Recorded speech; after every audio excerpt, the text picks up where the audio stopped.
Hello and welcome to NewsClick. Today we're going to discuss the delayed report of the Reserve Bank through a RTI on what transpired during those crucial days and hours before the demonetization decision was taken by the Reserve Bank. Paranjay, you have been covering this issue as well as NewsClick has been, shall we say from the beginning, deeply interested on the sequence of events. Latest RTI, Paranjay, the response by the Reserve Bank to the RTI requesting the sequence of events that led to this decision was given last week and has appeared in the press recently. What are the key issues that the RTI answer reveals? That was the board really, did it really apply its mind? Was it a decision of the Reserve Bank of India or was it a fait accompli given by the government? Prabir, what has been revealed by the Reserve Bank of India after a gap of 2 years and 4 months, 28 months. Thanks to the application under the Right to Information Act put up by Venkatesh Nayak. He is the program head of a division called the Access to Information of the non-government organization called the Commonwealth Human Rights Initiative. What the RBI has responded to Venkatesh Nayak's query after 28 months is very significant because it confirms the worst apprehensions that people had about the circumstances under which demonetization happened. Let's go step by step. Prime Minister Narendra Modi announced that about 86% of the currency in circulation would be illegal at 8 p.m. on the 8th of November 2016. The Reserve Bank of India convened a meeting of its board of directors at 5:30 p.m. that same evening. That is just 2.5 hours earlier. Before the final announcement was made by the PM, the Reserve Bank board would have heard it for the first time that this was a proposal on the anvil. Now, out of the 16 directors who were on the board at that particular point of time, present at that very, very important meeting were the then Governor of the Reserve Bank of India, Dr. Urjit Patel, 2 deputy governors, Mr. R. Gandhi and Mr. S.S. Mundra. Significantly, there were two directors who represented the Government of India, the Ministry of Finance, Anjali Chip Duggal, and importantly, Shaktikanta Das, who is the present Governor of the Reserve Bank of India. At the time, he was the Finance Secretary. He was in the Ministry of Finance. He was, if I recall correctly, Economic Affairs Secretary. Okay. Now, the others who were present, besides these 5 individuals, were Nachiket More, Bharat Joshi, and Sudhir Mankad, and the Chief General Manager of the Reserve Bank of India, who is also the Secretary to the board, Mr. S.K. Maheshwari, was also presented. Now, what is given so far is that one of the deputy governors had presented a draft scheme which had been sent by the government. Now, we don't know which of the deputy governors, but what was this scheme? Essentially, it said the draft of the demonetization scheme that had been drawn up by the Ministry of Finance suggested that the growth of 500 rupee notes and 1000 rupee notes, those high denomination notes, was in the period between 2011 and 2016. It had the 500 rupee notes had grown by 76%, 76.38%, and 1,000 rupee denominated notes had grown by over 100%, 108.9% during this 5-year period, 2011 to 2016. Whereas the economy had grown only by 30%. But what has been put on record in the minutes is that at least some of the governors of the Reserve Bank of India disagreed that this could be the rationale for demonetization. Why? He said that the growth of the economy, that these numbers they are showing, is the real rate of growth of the economy. That is after adjusting for inflation. Whereas the growth of the currency in circulation was in nominal terms. So if you adjust that for inflation, you do not find much of a difference. The exact words, did not constitute any stark difference. Now, here, if I take a step back, what it means is that as the inflation continues, your value of the money also decreases. Naturally. And therefore, in terms of purchasing power. Therefore, say, if I have an inflation for X number of years, so of a rate which is say Y, then it could conceivably be that after 10 years, actually my 500 rupee note is only worth 250 rupees. So effectively, this does not constitute a major issue unless we compare the real rate of growth of both the economy and, shall we say, the 500 rupee and 1000 rupee pool of purchasing power as represented by them.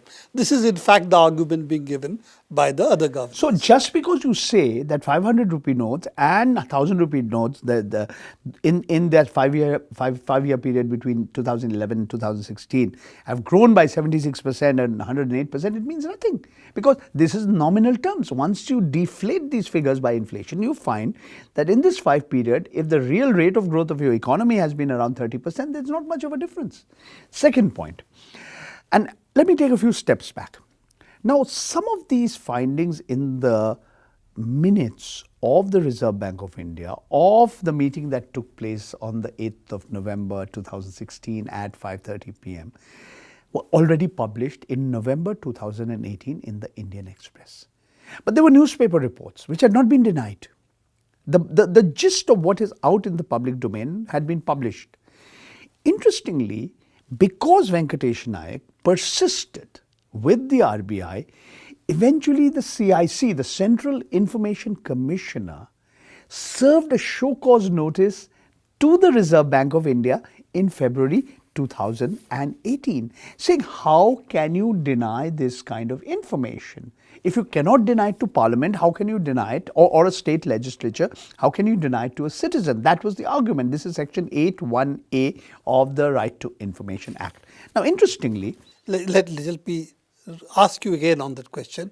What you are saying is, if an information can be shared with the Parliament or the state legislature, then it cannot be denied to a citizen. Correct. And that was the basis on which they asked that this be made public by the Reserve Bank.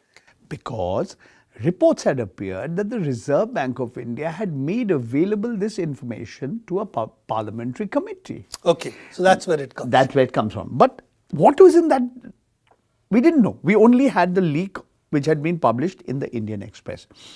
Now, what did the RBI say? The RBI stalled. Remember, this information has come out, as we've just talked, more than 2 years later, 2 years and 4 months later. 28 months to be exact.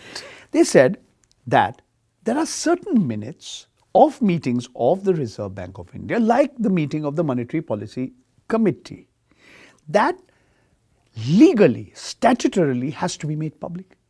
But not all the meetings have to be made public. That's the argument. But eventually that's an academic issue. Finally, everything was made public. But wait, let's now look at what is being disclosed now. The Reserve Bank of India at that time and that crucial meeting disagreed with the report of the Revenue Department in the Ministry of Finance, which had cited estimates made by the World Bank to argue, to point out that there was a shadow economy for India, which we call all kinds of names, black money, grey economy, parallel economy. The World Bank called it a shadow economy where black money transactions do not leave any audit trail. And according to that report of the World Bank, which had been cited by the Department of Revenue in the Ministry of Finance, this had grown from 20.7% of India's GDP, around roughly 1/5 of India's GDP in 1999, to 23.2% in 2007. So you're saying in this period of 8 years, this is how much the so-called shadow economy has grown. Now, what happened is, there are many other reports, some of which have been commissioned by the government itself, including one by the NIPFP, the National Institute of Public Finance and Policy.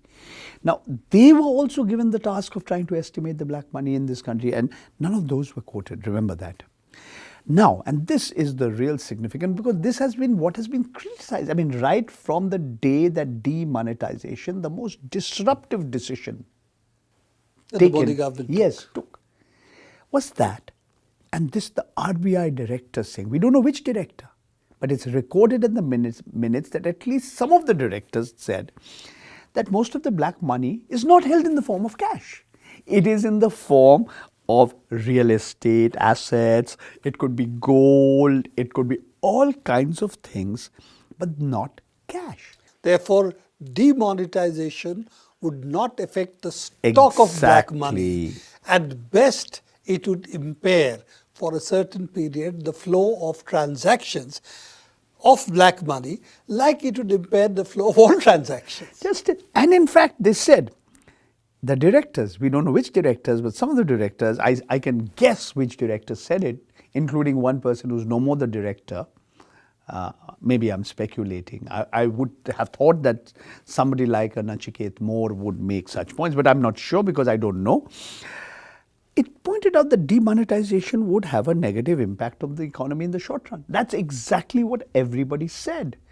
That look, your black money is not kept in the form of Stock cash. is not going to be affected. It's in real estate, stock, it's in gold, etc., etc. In fact, this is the whole argument which a number of economists had given at that point of time, including in the past governor, Raghuram Rajan, that essentially by talking about the flow, you do not affect the stock. You don't, and yes. The total amount of black money is not held as money. You don't hold it under your bed or in locked cupboards or in bank lockers. You actually hold it in other asset form. And therefore, looking at the flow is not the key issue as far as black money is concerned. I want to ask you this question, that demonetization is an act of the Reserve Bank. Who legally demonetizes the notes? Is it the government or the Reserve Bank? Well, this is a very interesting question you've raised.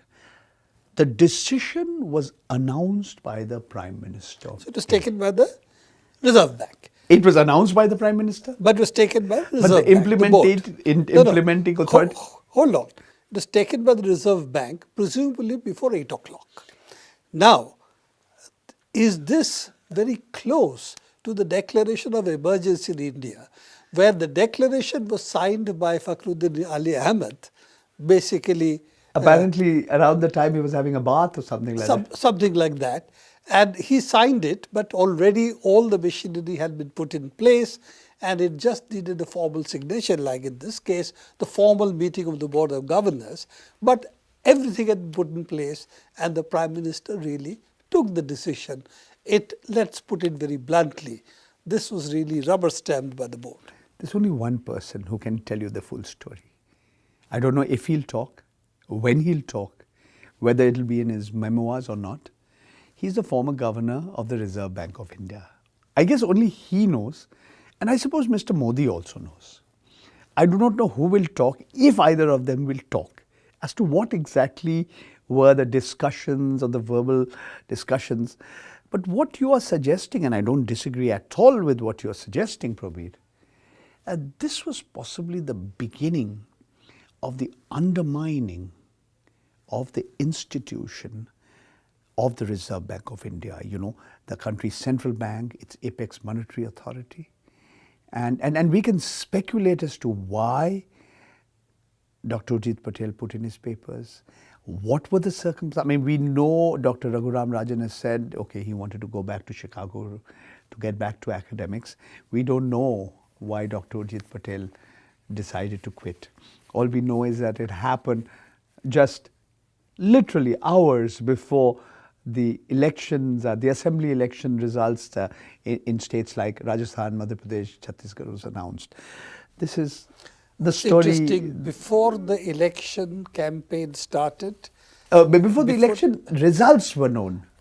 between the elections finishing, polling finishing, and the results being announced. In that window, Dr. Patel Dr. put it. Patel put in his papers. That's He right. didn't put in his papers before or after the election result, just within that window. We do not know whether he may have offered to resign earlier. We do not know whether he verbally communicated it to the Prime Minister. All we know is on that day, he formally demitted office. You know, Balaji, when you raise this kind of issues, institution of the Reserve Bank being compromised and so on, it does appear that if Dr.